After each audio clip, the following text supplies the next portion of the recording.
போறோம்ல, ஒரு RTO office போறோம்ல, எங்கேயாவது ஒரு லஞ்ச லாவணியம் இல்லாம இருக்குதா? இல்லைங்கிறவங்க கைது சொல்லலாம்.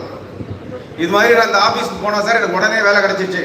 இப்போ லேட்டஸ்டா பாத்தீங்கன்னா ஒரு சின்ன உதாரணம், நான் பதிவுத்துறையில இருந்து நான் ரிட்டையர்ட் ஸ்டாஃப். இந்த பட்டா கொடுக்குறாங்கல்ல, பட்டா அதாவது சப்டிவிஷன் இல்லாத பட்டா, அப்பா பேரு தன்னால பிள்ளைக்கு எப்படி வரணும், என்ன கொடுக்குறாங்கன்னா பிச்சையன் மகன் சரவணன், அப்பா பேரு பிச்சையன், மகன் பேரு சரவணன்.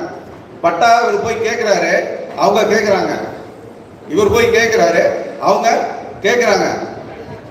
இவர் அலைஞ்சு பார்க்குறாரு, முடியல. கடைசியில் நம்மள மாதிரி கைடன்ஸ் எல்லாம் வாங்கிக்கிட்டு பட்டா மாத்திட்டார். ரொம்ப சிரமப்பட்டு கலெக்டர்கிட்ட மனு கொடுத்து மாத்திட்டார். அவங்க என்ன பண்றாங்க, பிச்சை என்கிற இடத்துல பிச்சை இன்னு போட்டுறாங்க, யார் பதிலா ஈ போட்டுறாங்க. இப்போ என்ன பண்ணுவீங்க? இப்போ என்ன பண்ணுவீங்க?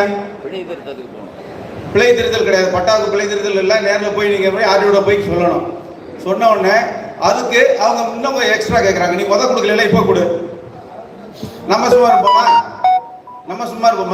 நம்ம என்ன பண்ணணும்? உடனே காசை கொடுத்துடக்கூடாது. அந்த